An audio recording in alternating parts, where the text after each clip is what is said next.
Bon, bonjour à tous et à toutes, on va commencer. Donc, je vais vous parler aujourd'hui de la sémiologie de l'insuffisance respiratoire. Donc, je me présente, Jean-Pierre Laban, je suis pneumologue à l'Hôtel Dieu. Alors, faire un cours sur l'insuffisance respiratoire à des étudiants donc de P2, ce n'est pas très évident parce qu'il est difficile de faire abstraction de toutes les affections qui peuvent être en cause. Alors, je sais très bien que vous ne connaissez pas les différentes pathologies, mais néanmoins, je vais vous donner quelques informations élémentaires. Donc ça ne sera pas simplement la pure description de symptômes et de signes cliniques. Alors d'abord, une petite nuance auquel on tient beaucoup, c'est la différence entre l'hypoxémie et l'hypoxie. L'hypoxie, d'une manière générale, c'est un déséquilibre au niveau de l'oxygénation des tissus. C'est une insuffisance d'oxygénation des tissus, alors que l'hypoxémie est définie par une diminution de l'oxygène, de la pression artérielle dans le sang artériel. Alors, cette nuance paraît peut-être très subtile. En fait, le fond du problème, c'est le manque d'oxygène au niveau des cellules. C'est ça, le problème fondamental, c'est ça. Les cellules ne vont pas avoir assez d'oxygène. Ce manque d'oxygène au niveau des cellules peut être en rapport avec une défaillance du système respiratoire. Ça va être l'objet du cours d'aujourd'hui, c'est-à-dire l'insuffisance respiratoire aiguë ou chronique. Donc là, dans le topo d'aujourd'hui, nous parlerons d'hypoxie en rapport avec une hypoxémie. Mais on peut avoir une hypoxie, c'est-à-dire un manque d'oxygène au niveau cellulaire, alors même que la quantité d'oxygène dans le sang est normale. Alors il y a trois grandes causes. Premièrement, la défaillance circulatoire, c'est-à-dire que le cœur ne joue pas son rôle de pompe, le cœur n'éjecte pas suffisamment de sang à la périphérie. Donc c'est ce que j'ai marqué ici, il y a une incapacité du système cardio-respiratoire à amener le sang oxygéné aux cellules. Donc c'est par exemple ce qu'on appelle les états de choc cardiogéniques. Un infarctus du myocarde par obstruction d'une artère coronaire peut aboutir à une défaillance de la pompe cardiaque et donc à un choc dit cardiogénique. Troisième cause d'hypoxie cellulaire, c'est l'incapacité... on va peut-être voir la troisième d'abord. Troisième cause, c'est l'anomalie du transport, c'est-à-dire le poumon est normal, le cœur est normal, mais il y a un problème au niveau du transport de l'oxygène dans le sang. Soit il n'y a pas assez d'hémoglobine, c'est l'anémie, soit l'hémoglobine ne peut capter l'oxygène parce que les molécules d'hémoglobine sont occupées par d'autres molécules, par exemple de l'oxyde de carbone dans ce modèle d'intoxication. Donc là, les cellules vont souffrir d'un manque d'oxygène parce que le système sanguin n'est pas capable de transporter l'oxygène. Alors, quatrième cause, très fréquente d'hypoxie cellulaire. Dans ce cas-là, les poumons sont normaux, le cœur est normal, le taux d'hémoglobine est normal, et pourtant, ces cellules sont incapables d'utiliser l'oxygène qui leur est apporté normalement. Et la grande cause de tout ça, c'est ce qu'on appelle le choc infectieux, c'est-à-dire les désordres hémodynamiques qui compliquent des infections graves comme, je ne sais pas, une péritonite ou une infection pulmonaire à pneumocoque. Bon, ça se voit également dans l'intoxication au cyanure, qui est heureusement relativement rare. Oui, ce n'est pas la peine de prendre des notes de façon exhaustive, parce que de toute façon, moi je vous donne mes diapos, et donc en général, il y a un étudiant qui récupère les diapos sur une clé et qui la met sur le site. Donc, de toute façon, mes diapos sont à votre disposition. Donc, nous allons aborder d'abord l'insuffisance respiratoire aiguë. Alors, ce n'est pas très facile de trouver une définition consensuelle. C'est une détresse respiratoire aiguë, donc on y reviendra, avec une hypoxémie. Donc, par définition, une PO2 inférieure à 60, de survenue aiguë. Donc, en fait, il y a trois termes. Il y a défaillance respiratoire, hypoxémie importante et le caractère aigu de cette défaillance respiratoire. Donc, je reprends cette définition. Donc, l'insuffisance respiratoire aiguë, c'est une défaillance du système respiratoire qui va être responsable d'une altération des échanges gazeux. Donc, les échanges gazeux, c'est capter l'oxygène, rejeter le CO2. Mais ce qui définit l'insuffisance respiratoire aiguë, c'est l'hypoxémie. Et cette hypoxémie peut être associée à une apnée normale, diminuée ou augmentée, suivant les étiologies de l'insuffisance respiratoire aiguë. Alors, le maître symptôme, c'est la dyspnée. Donc, la dyspnée, c'est un essoufflement.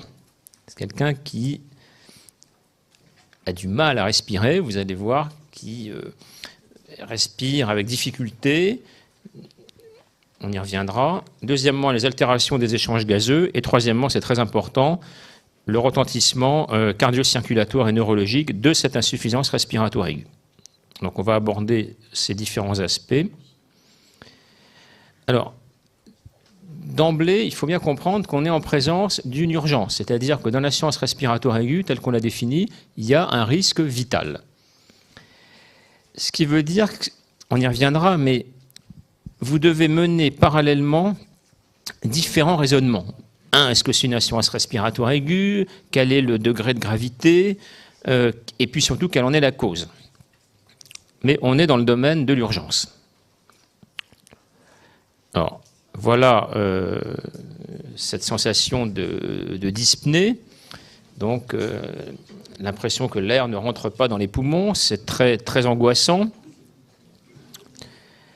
Donc, ce sont des sujets qui sont dyspnéiques pour des efforts minimes et, bien sûr, au repos. L'insuffisance respiratoire aiguë, c'est une dyspnée essentiellement de repos.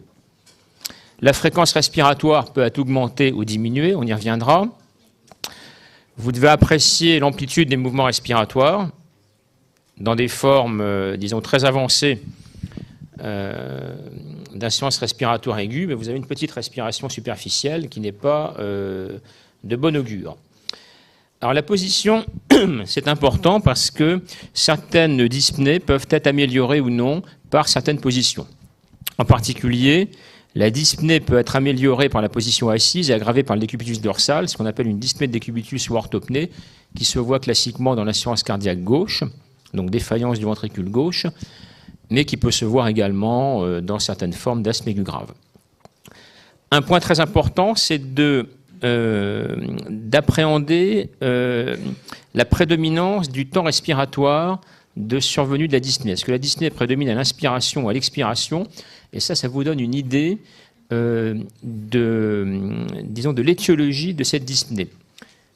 Je pense qu'un certain nombre d'entre vous ont déjà vu ou ont eu des laryngites. Donc quand on a une laryngite, on a généralement une respiration un peu bruyante et qui prédomine très nettement à l'inspiration. Ça fait un bruit comme ça, c'est très, très caractéristique. Donc vous faites le diagnostic de laryngite, d'ailleurs, ce n'est même pas la peine d'utiliser votre stéthoscope. Vous faites votre diagnostic en rentrant dans la chambre de l'enfant. À l'opposé, dans l'asthme, donc un certain nombre d'entre vous ont eu ou ont déjà vu des crises d'asthme. L'asthme touchant 7% de la population, il y a très certainement dans cette salle des asthmatiques.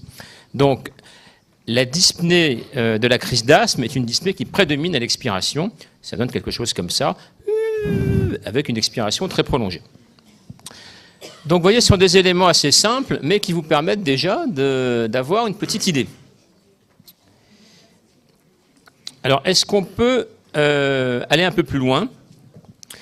Alors, vous savez que l'hypoxémie peut entraîner une cyanose, donc une coloration bleutée des doigts et des lèvres. Ça, c'est très important. Dans la cyanose respiratoire, il y a une atteinte des doigts et des lèvres qui sont bleus, alors que dans la cyanose circulatoire, ce sont uniquement les extrémités. Alors, vous connaissez ce piège classique, c'est que la cyanose est absente en cas d'anémie, puisque la cyanose survient quand l'hémoglobine réduite, c'est-à-dire non liée à l'oxygène, est supérieure à 5 grammes. En cas d'hypoxémie profonde, l'asthénie est intense. Et enfin, dans les cas, on va dire, pré-mortem, cette hypoxémie peut entraîner des signes neurologiques, confusion, coma, convulsion. Alors, d'une manière générale, dans le domaine de l'insuffisance respiratoire aiguë, tout ce qui est neurologique est très grave. Quelqu'un qui a une insuffisance respiratoire aiguë avec le moindre signe neurologique, c'est un signe de gravité majeure. Et quand on parle du coma, des convulsions, ce sont vraiment des signes extrêmement tardifs qui témoignent d'une souffrance cellulaire cérébrale majeure. Donc il ne faut pas les attendre pour parler de l'insuffisance respiratoire grave. Donc même un patient un peu confus, un peu agité, c'est déjà un signe de gravité majeure. Alors, comment peut-on apprécier l'importance de cette hypoxémie? Donc, on a vu donc, la cyanose, hein, bon, ça c'est un petit peu grossier, des lèvres et des ongles. Alors, dans certaines formes d'insuffisance respiratoire aiguë, l'hypoxémie s'associe à une augmentation de la PCO2. Donc, cette hypercapnie est responsable d'un certain nombre de symptômes, céphalée, sueur, vasodilatation cutanée, asthénie, hypertension artérielle et là encore des troubles neurologiques. Alors dans le domaine de l'hypercapnie, on va dire que les troubles neurologiques surviennent à un stade moins avancé que pour l'hypoxémie, mais là encore il ne faut pas attendre le coma et une simple somnolence, une confusion mentale, ce sont déjà des signes de gravité. Alors parfois vous avez même des agitations paradoxales. Moi j'ai en mémoire des patients en insuffisance respiratoire aiguë avec une hypercapnie à 80 par exemple, qui étaient extrêmement agités, debout dans leur chambre et voulant absolument rentrer chez eux. Et c'était des patients qui allaient faire un arrêt respiratoire dans les minutes qui allaient venir. Donc ça peut être parfois extrêmement trompeur. Et enfin, ce signe qu'on appelle le flapping tremor, dont on ne connaît pas bien la physiopathologie, qui est un tremblement. Vous demandez au sujet d'étendre les bras et de mettre la main en flexion, enfin en extension pardon, sur l'avant-bras, et il n'arrive pas à tenir cette position, et vous avez des battements comme ça, très, très caractéristiques. Alors, les signes de gravité. Ça veut dire quoi, signe de gravité? C'est-à-dire on est en présence d'une insuffisance respiratoire, certes, mais elle est particulièrement grave. Alors derrière tout ça, il faut savoir que vous avez la thérapeutique.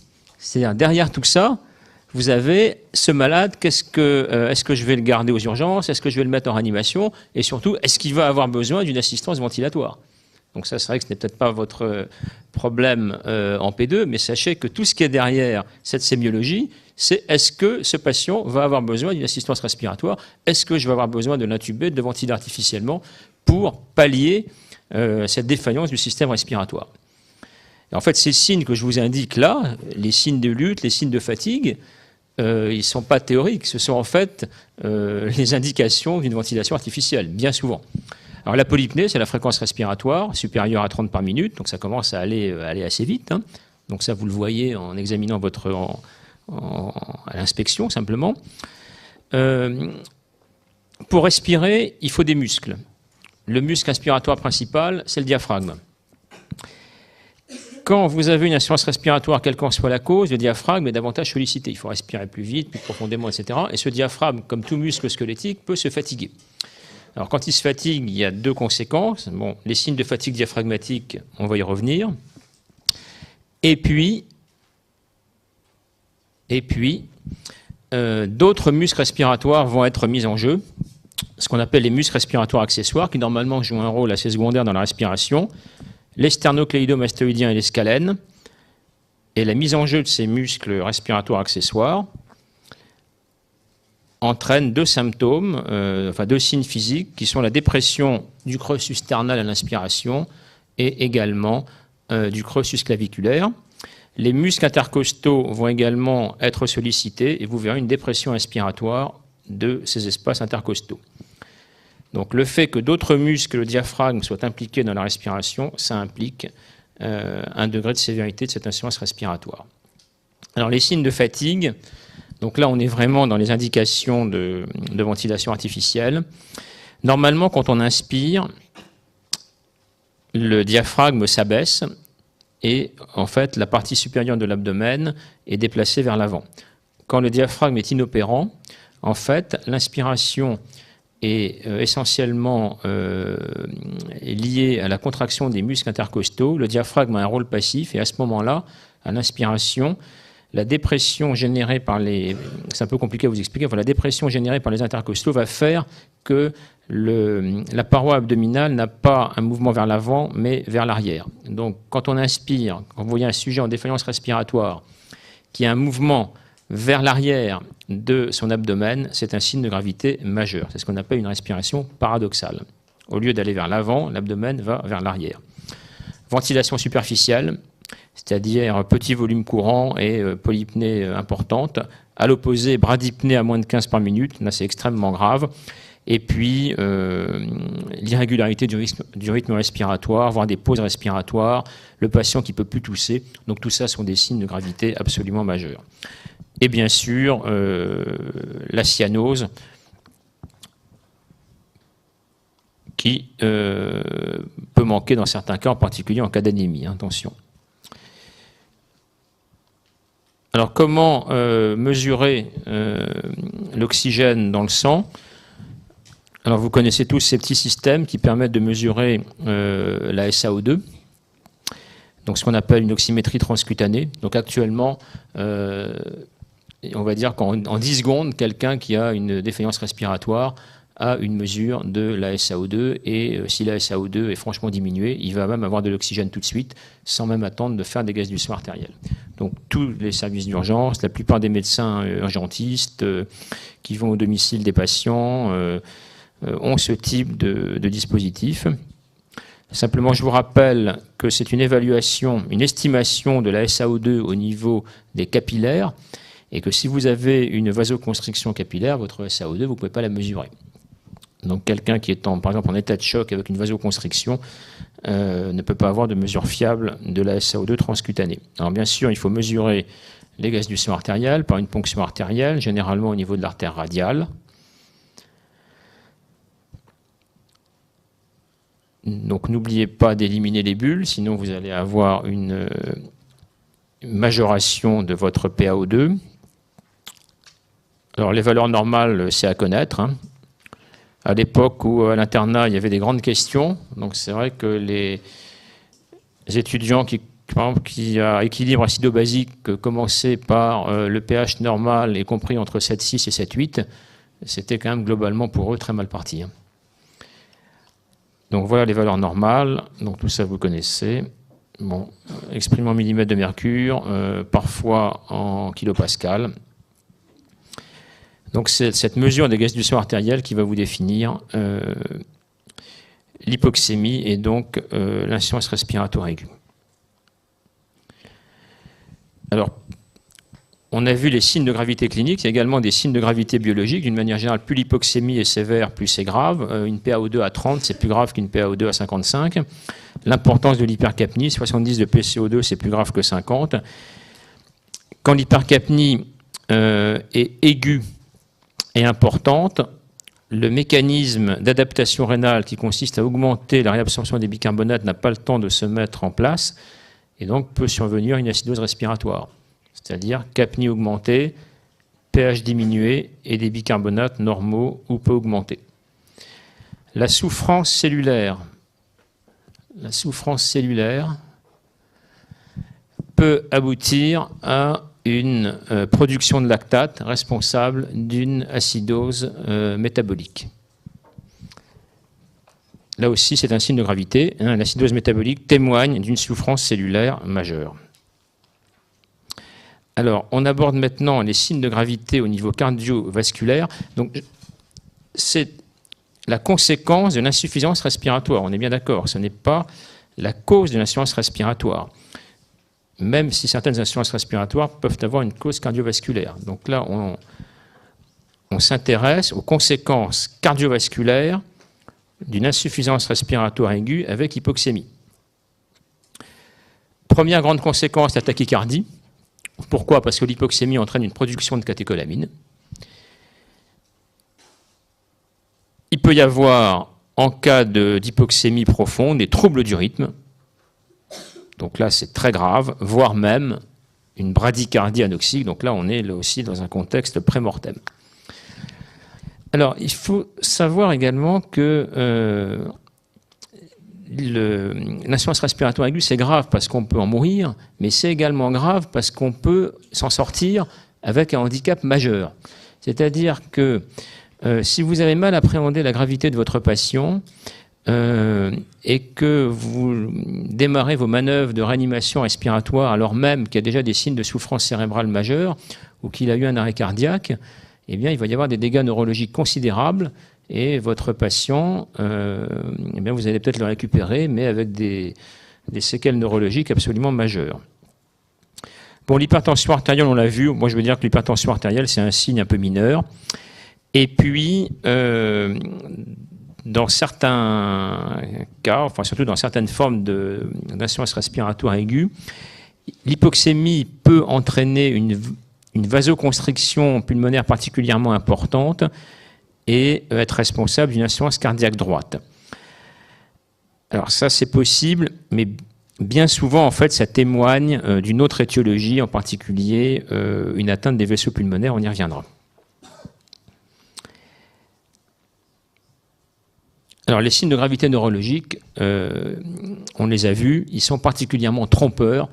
Combien de fois on a vu des réanimateurs être appelés aux urgences pour un éthylisme aigu, pour une confusion mentale chez un vieillard, qui en fait était une insuffisance respiratoire aiguë avec une symptomatologie neurologique prédominante.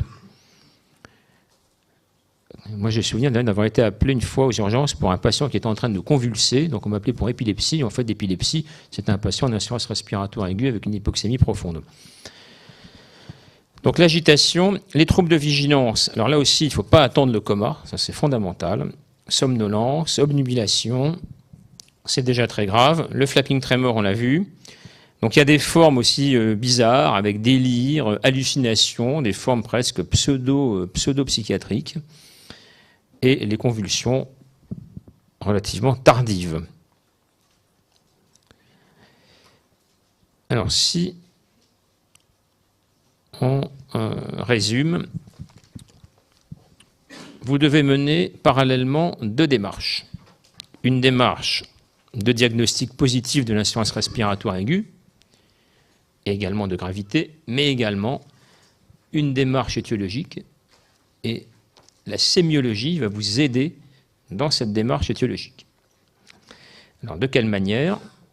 Par l'interrogatoire. Donc ça, c'est très important. Alors, si le sujet ne peut pas parler, mais vous interrogez sa famille ou ses proches. Important de savoir s'il a une maladie cardiaque ou respiratoire chronique. Important de savoir comment s'est passée l'installation de cette insuffisance respiratoire aiguë. Ça peut vous donner des éléments d'orientation très importants. Par exemple, il faut apprendre que le sujet était un grand dépressif et qu'il a avalé 40 comprimés de benzodiazépine. Ou vous pouvez apprendre qu'il a de la fièvre 40 depuis 3 jours. Donc tout ça, ça vous oriente. Bon, l'examen clinique, on va y revenir. Et les examens complémentaires, en gros, c'est un triptyque, gaz du sang, radio de thorax, électrocardiogramme. Et en deuxième ligne, des examens qui ne sont pas très compliqués, qui sont le scanner thoracique et l'échographie cardiaque, qui peuvent vous donner la solution étiologique de votre insuffisance respiratoire aiguë. Et donc, parallèlement à cette triple démarche, enfin diagnostic positif, diagnostic de gravité, diagnostic étiologique, eh bien, vous allez démarrer un traitement symptomatique. On a vu que, par exemple, l'oxygène, ça allait être démarré peut-être très, très rapidement. Si votre patient est dans le coma avec des convulsions, ben vous allez l'intuber, le ventiler, et après, vous allez vous poser des questions sur l'étiologie. Alors, les éléments d'orientation. Alors, d'une manière générale, on ne va pas aborder les différentes pathologies, mais de façon très schématique. Qu'est-ce qu'il y a dans le poumon, enfin dans le thorax, dans les poumons en général? On va dire qu'il y a la trachée et les grosses bronches. Premier grand groupe étiologique. Exemple, l'enfant qui inhale un corps étranger, qui se bloque dans la trachée, c'est une cause classique d'insuffisance respiratoire. Après, on a toutes les pathologies diffuses des petites bronches. Bronchite chronique obstructive, emphysème, très très schématique. Après, on a les pathologies diffuses des bronchioles, bronchiolite, on en parle beaucoup en ce moment. Donc ça, c'est les bronches. Maintenant, il peut y avoir des problèmes au niveau des alvéoles. Alors, les alvéoles elles peuvent être remplies de pus, ce sont des pneumopathies, de sang, des hémorragies alvéolaires, ou de plasma dans les œdèmes pulmonaires.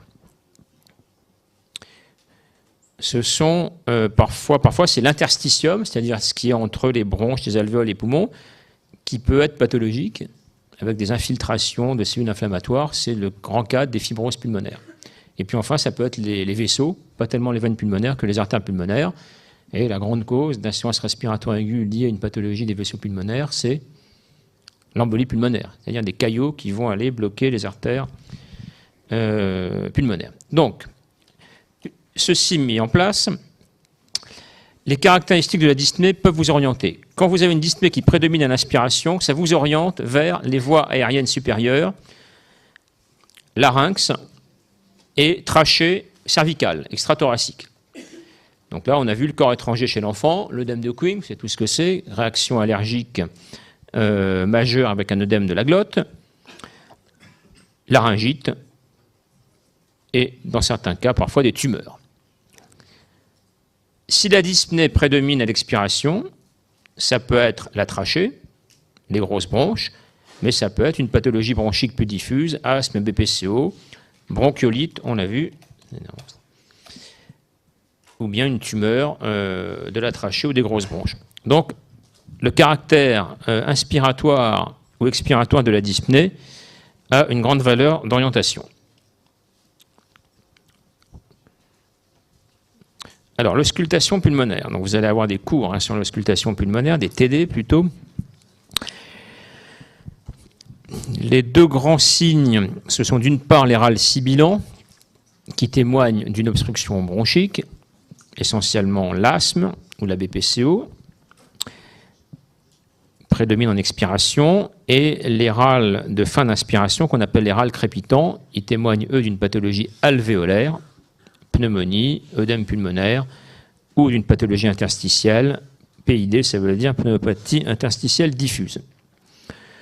Quand vous avez une abolition du mur vésiculaire sur un côté, eh bien, ça vous évoque un pneumothorax, de l'air dans la cavité thoracique, une pleurésie, du liquide ou du sang, un hémothorax, ou ce qu'on appelle une atélectasie, c'est-à-dire un poumon qui est rétracté parce qu'il existe une obstruction au niveau d'une bronche principale. Les souffles tubaires, ça vous évoque une pathologie alvéolaire de type infectieux. Et dans certains cas, l'auscultation pulmonaire est normale. Alors ça nous intéresse beaucoup. C'est très très intéressant. C'est-à-dire quelqu'un qui a une dyspnée aiguë, une hypoxémie, une auscultation pulmonaire normale, c'est très très intéressant pour nous parce que c'est quand même rare d'avoir un asthmatique en crise, vraiment sans aucun signe expiratoire, ou une pneumonie, ou un œdème pulmonaire. Et donc ça nous évoque d'emblée une embolie pulmonaire, donc une pathologie artérielle pulmonaire.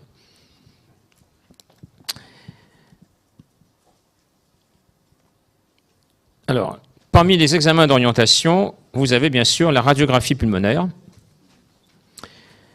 Alors, quand on interprète une radiographie pulmonaire, il faut avoir un plan d'examen.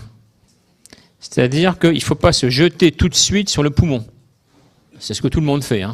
Ah, on se jette sur l'anomalie la plus évidente. Non, il faut un plan d'examen. Alors, vous voyez là, le plan, il y a à peu près une vingtaine d'items. Vous devez vérifier que votre radio est bien centrée, qu'elle est de bonne qualité. Et puis ensuite, je vous conseille surtout de ne pas commencer par le poumon. Sinon, vous oublierez toujours quelque chose. Donc la radio, ça vous donne des éléments d'orientation.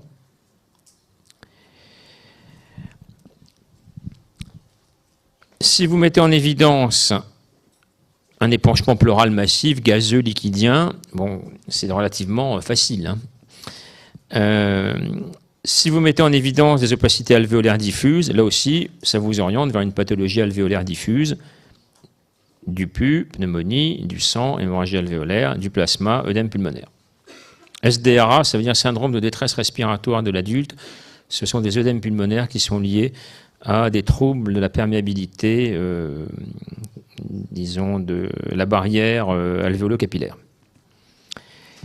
Si vous objectivez des opacités interstitielles diffuses, ça vous oriente vers certaines étiologies de pneumopathie interstitielle, certaines pneumonies, des pathologies cancéreuses, etc. Parfois, il n'y a pas d'opacité, mais le thorax est distendu, ce que vous voyez dans un asthme ou une BPCO. N'oubliez pas de regarder le cœur, et si le cœur est très fortement augmenté de volume, ça peut vous orienter vers un diagnostic d'insuffisance cardiaque ou de péricardite. Et puis enfin, il y a ces cas où la radio est normale. Alors ça nous intéresse encore énormément. Dyspnée, plus hypoxémie, plus auscultation pulmonaire normale, plus radiographie normale. Et donc ça, là aussi, ça oriente vers une pathologie vasculaire pulmonaire, en particulier une embolie pulmonaire. La radio normale, ça peut se voir aussi dans l'asthme, mais généralement, l'auscultation n'est pas normale. Alors, c'est vrai que un patient arrive aux urgences avec une dyspnée aiguë, vous avez cette radio, donc vous avez fait le diagnostic de quoi?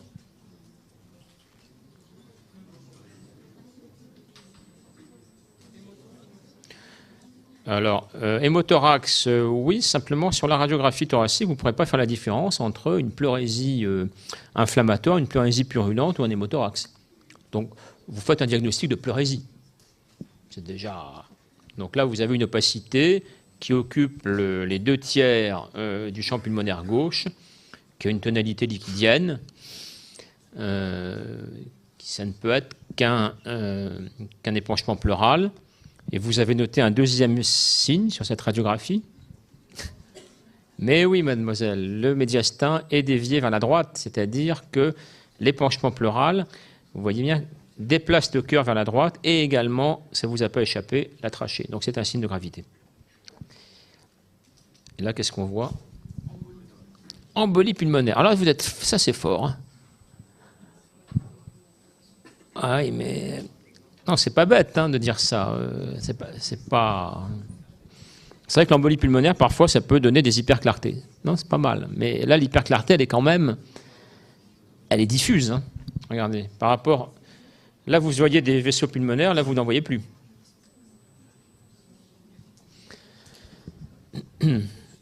Obstruction. Oui.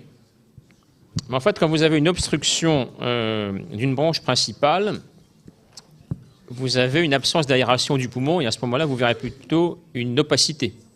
Il y aurait un poumon blanc. Donc là, nous avons pneumothorax, très bien. Donc il y a une pathologie, souvent une bulle à l'apex du poumon qui s'est rompue dans la plèvre. Et comme dans la plèvre a une pression négative, eh bien l'air s'engouffre dans cette cavité pleurale. Et là, vous avez ce qui reste du poumon droit. Il est ratatiné. Voilà. Il est là, le poumon droit. Il est complètement comprimé. Et tout ça, c'est de l'air. Donc le sujet respire uniquement avec son poumon gauche. Pneumothorax complet. Donc ça se traite en mettant un drain pour évacuer l'air et l'aspirer. Très bien. Donc déjà, on peut dire qu'elle n'est pas normale, qu'il n'y a pas de pneumothorax. Je ne pense pas qu'il y ait d'épanchement pleural, on voit bien les cul-de-sac. Par contre, là, on a... Pourquoi pas fibrose? Mais il y a une répartition un peu bizarre qui respecte les sommets et les bases, qui respecte un peu la périphérie des poumons. Et ça évoque un peu des ailes de papillon. Donc ça, c'est une image caractéristique d'un œdème pulmonaire d'origine cardiaque.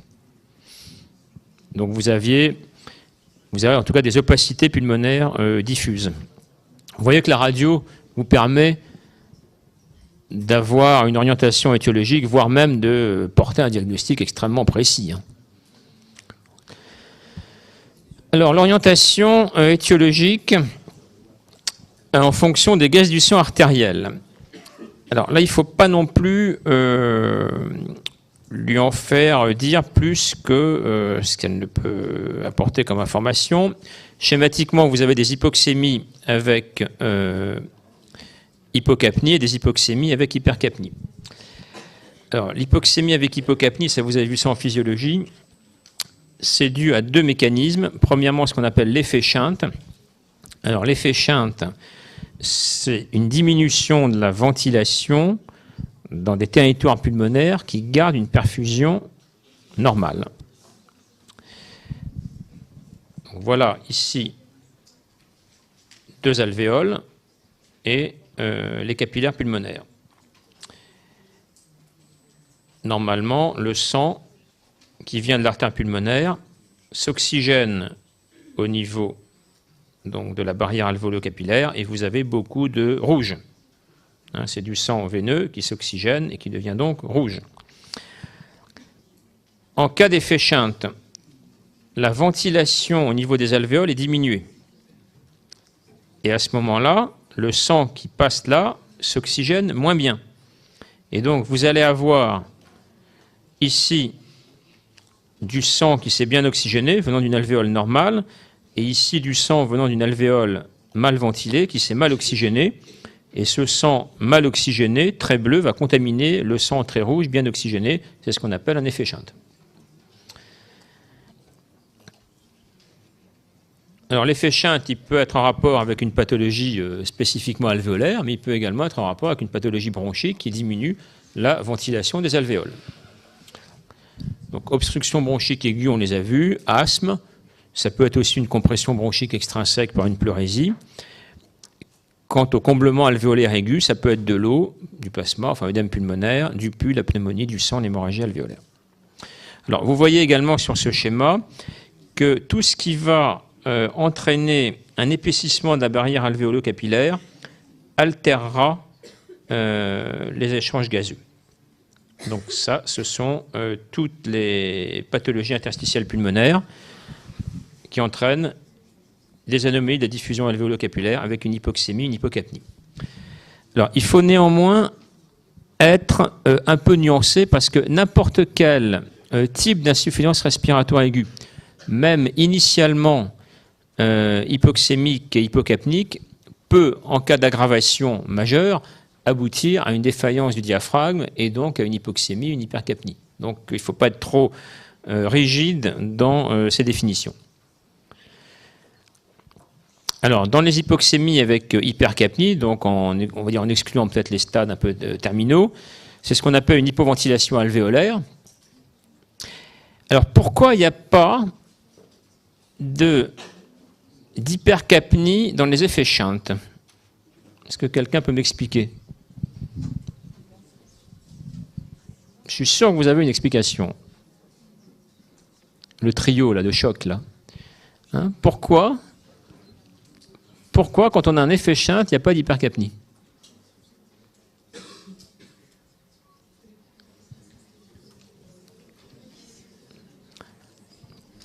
Je vous rappelle que le CO2 est un gaz extrêmement diffusible. Hein. Il passe très très bien la barrière alvéolo-capillaire. Hein. Très très bien.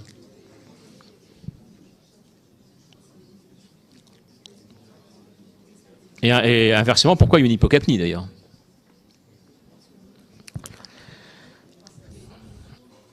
Il y a une diminution de la pression d'oxygène. Bah oui, mais ça, il y a une hypoxémie, oui. Mais pourquoi cette hypoxémie ne s'accompagne pas d'une hypercapnie? Parce que quand vous voyez ça, là, donc je vous donne déjà une première piste, c'est que le CO2 est beaucoup plus diffusible que l'oxygène. Donc, mais surtout, dans ces pathologies, souvent, il y a des zones pulmonaires qui sont atteintes avec je sais pas, dans une pneumopathie par exemple, vous avez un lobe inférieur droit, un lobe supérieur gauche et la pneumopathie, mais les autres territoires pulmonaires sont normaux. Et donc, eh bien, en fait, une hyperventilation au niveau des zones pulmonaires où il n'y a pas d'effet Shunt. Donc, par définition, vous avez une hyperventilation des territoires non atteints ou beaucoup moins atteints qui va permettre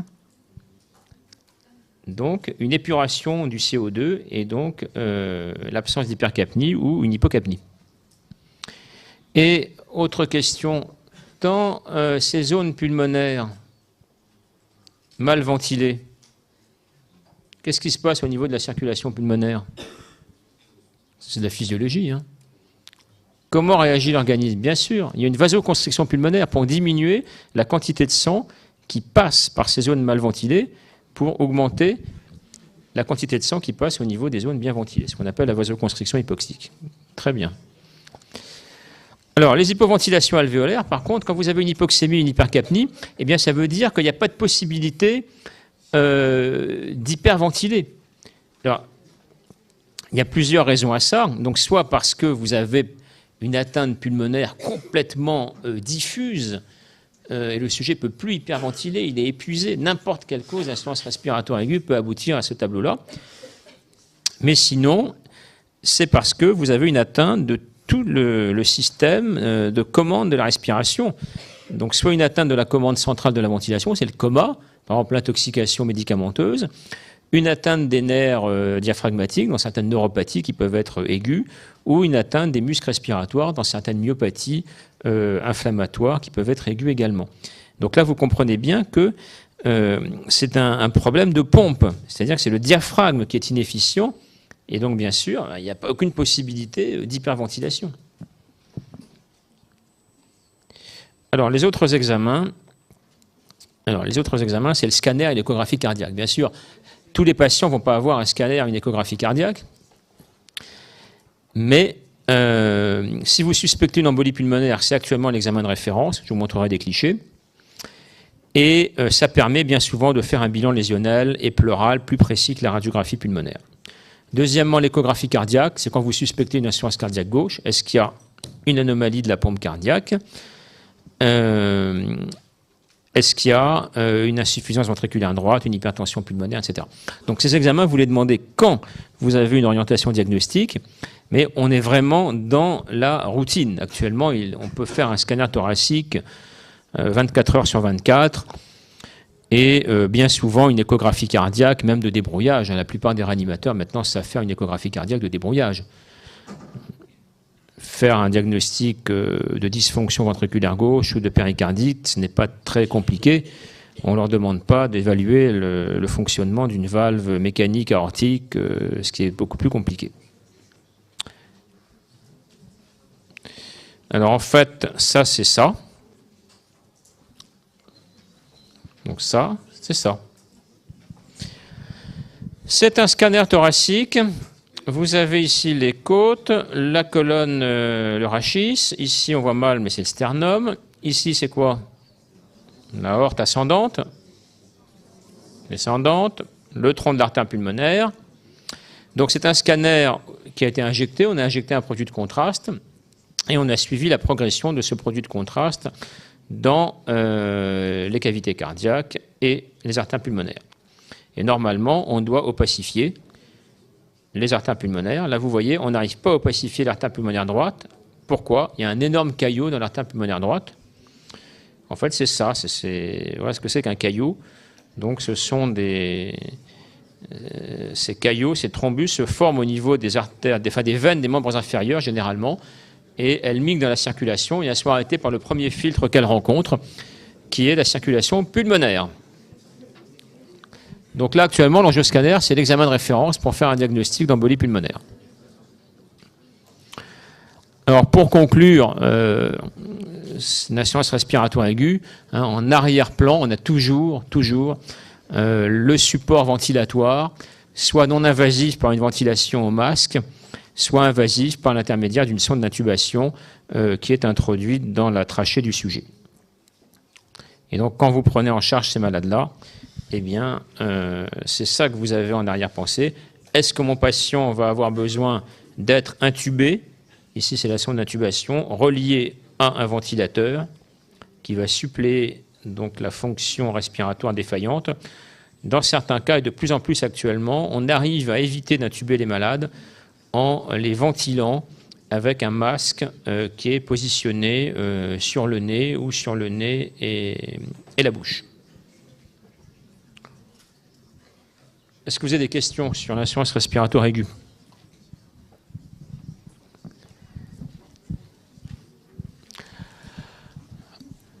Alors, ce qui est important pour vous, c'est de bien connaître les signes de gravité respiratoire, neurologique, cardiovasculaire. C'est clair qu'on ne va pas vous interroger sur les causes d'insuffisance respiratoire aiguë. Moi, je vous ai donné des grandes lignes, hein, mais ça, vous verrez ça tout au long de vos études. Hein. Mais c'est important quand même d'avoir quelques idées sur les pathologies qui sont en cause. Alors, où on en est là? L'insuffisance respiratoire aiguë, c'est l'urgence vitale. L'insuffisance respiratoire chronique, c'est le handicap et c'est la maladie chronique grave. On n'est pas du tout dans le même contexte. Alors, comment définit-on une insuffisance respiratoire chronique? Ça peut sembler un peu paradoxal, mais il n'y a pas de consensus pour définir une insuffisance respiratoire chronique. Il faut quand même une hypoxémie chronique. Alors après, je vous ai mis ici barre à 60 mm de mercure. Dans certains cas, ça peut être moins, plus. Enfin bon, retenez cette limite de 60 mm de mercure qui est assez consensuelle. Bien sûr, mesurée en état stable, c'est-à-dire à distance d'une décompensation respiratoire, en sachant que la PCO2 peut être normale, diminuée ou augmentée suivant les étiologies d'insuffisance respiratoire. Là, c'est vraiment suivant les étiologies. Le signe clinique, enfin le symptôme majeur, c'est l'essoufflement à l'effort. Donc ces sujets se plaignent d'un manque d'air, d'un essoufflement, d'une sensation de suffocation. Alors là aussi, quand vous interrogez ce genre ce patient, il faut le laisser exprimer ce qu'il ressent avec ses propres mots. Hein, souvent, on voit les étudiants y aller direct. Alors, madame, est-ce que vous êtes dyspnéique à l'effort? Non, ça ne se passe pas comme ça. Vous y allez indirectement. Est-ce que vous êtes capable de marcher un quart d'heure sans vous arrêter? Et pourquoi? Et les gens, ils ne vont pas vous dire « je suis dyspnéique à l'effort ». S'ils vous disent « je suis essoufflé », c'est déjà pas mal. Mais sinon, ça va être « je suis fatigué quand je fais des efforts ». Au Québec, ça va être « j'ai de la misère à respirer ». Je suffoque, je ne suis pas bien. Donc, il faut essayer de comprendre. Je ressens une oppression, mais cette oppression, c'est de la douleur, c'est pas de la douleur. Alors, cette dyspnée d'effort, dans le cas de l'insuffisance respiratoire chronique, il est bien évident qu'elle survient pour des efforts relativement modérés. Alors là, j'ai mis marche en terrain plat. Alors, on utilise beaucoup la marche pour coter la dyspnée d'effort. En gros, quelqu'un qui peut marcher vite un quart d'heure avec des paquets et en parlant, ce sujet n'est pas dyspnéique à l'effort. Alors après, vous pouvez marcher vite sans être essoufflé, mais vous ne pouvez pas parler ou porter des paquets. Quand ça s'aggrave, eh bien, vous êtes essoufflé en marchant rapidement, même sans paquet, même sans parler. Et puis après, quand ça s'aggrave, vous êtes essoufflé à la marche normale. Bon, ça peut être avant la marche en côte, etc. Et quand les choses s'aggravent, les sujets sont essoufflés pour des efforts de la vie courante. Prendre une douche, se coiffer, parler. Vous riez, mais souvent les grands incidents respiratoires, ils n'arrivent plus à se coiffer ou à se faire un brushing, par exemple, parce que on parle souvent des membres inférieurs et de la dyspnée liée à la marche, par exemple, mais les efforts qui sollicitent les membres supérieurs sont également très mal tolérés au plan respiratoire. Et dans les formes les plus sévères, le sujet est essoufflé même au repos. Or, les signes cliniques, en fait, il n'y en a pas. Il n'y en a pas. La cyanose, dans le cas de l'insuffisance respiratoire chronique, c'est très tardif, puisque pour avoir une cyanose, il faut une saturation à moins de 80%, une PaO2 à moins de 50, en l'absence d'anémie. Et donc, c'est un signe relativement tardif. Hein. Des insuffisances respiratoires chroniques avec une PaO2 en état stable à moins de 50, c'est très rare. Alors, l'insuffisance respiratoire chronique peut entraîner un certain nombre de conséquences liées directement à l'hypoxémie. L'hypoxémie entraîne une augmentation de la synthèse par la moelle osseuse de globules rouges via l'érythropoïétine sécrétée au niveau du rein. Hein, donc pourquoi croyez-vous que les grands sportifs vont s'entraîner 3 semaines avant les compétitions internationales à 3000 mètres d'altitude? Eh bien parce que il y a moins d'oxygène et donc ça stimule l'érythropoïétine et ça augmente le nombre de globules rouges. L'hypoxémie a des conséquences sur la circulation pulmonaire de manière diffuse. L'hypoxémie, ça entraîne une vasoconstriction pulmonaire hypoxique diffuse et ça peut aboutir à une hypertension artérielle pulmonaire, également par le biais d'une prolifération des fibres musculaires lisses de la média des artères pulmonaires. Et cette hypertension pulmonaire, si elle est prolongée et sévère, peut aboutir à une défaillance du ventricule droit. Mais si on résume, il n'y a pas beaucoup de signes cliniques en fait. C'est un sujet qui est dyspnéique, à l'effort, généralement non cyanosé, et la polyglobulie, bon, ça peut se voir cliniquement, mais enfin c'est quand même un signe tardif. L'hypertension pulmonaire modérée, ça ne se voit pas cliniquement, et l'insuffisance ventriculaire droite, c'est un signe tardif. Bon, vous connaissez ces signes, j'y reviens pas, ce sont des signes liés à une stase sanguine dans le système du cœur droit, donc le ventricule droit ne fait pas son travail, le sang s'accumule, jugulaire turgescente, foie congestif, œdème des membres inférieurs. Qu'est-ce qu'on voit là-dessus? Très bien, une hyperclarté des lobes supérieurs. Hein, ici, on a des vaisseaux pulmonaires, ici, on en a beaucoup moins. Donc, qu'est-ce que ça vous évoque comme maladie? Quelle est la maladie qui détruit les vaisseaux pulmonaires? L'emphysème. Alors, on voit ça de façon plus précise sur un scanner. Donc, vous avez ici les deux poumons, le cœur au milieu, les artères pulmonaires. Et vous voyez que dans la partie postérieure de ces lobes inférieurs, vous avez une raréfaction vasculaire considérable.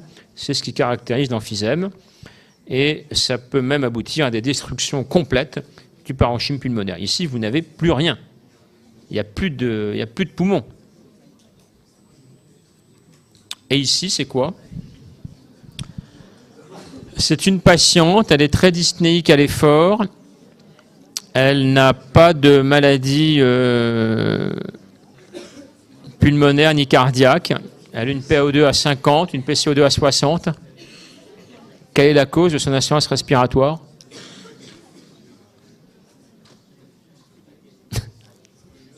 Une scoliose, bravo. Eh oui, voilà la colonne vertébrale, elle est là. Elle est là. Donc c'est une scoliose à convexité gauche, absolument majeure. Donc l'insuffisance respiratoire peut être également d'origine pariétale. Donc là c'est la kyphoscoliose, mais également ça peut être l'obésité. Donc pour résumer, et là on ne va pas rentrer dans les causes d'insuffisance respiratoire chronique, le problème c'est le handicap respiratoire et donc la dyspnée d'effort, mais c'est une maladie chronique grave du fait de l'altération de la fonction ventilatoire, de l'hypoxémie et du retentissement sur la circulation pulmonaire et le cœur droit. Donc si vous avez des questions, n'hésitez pas.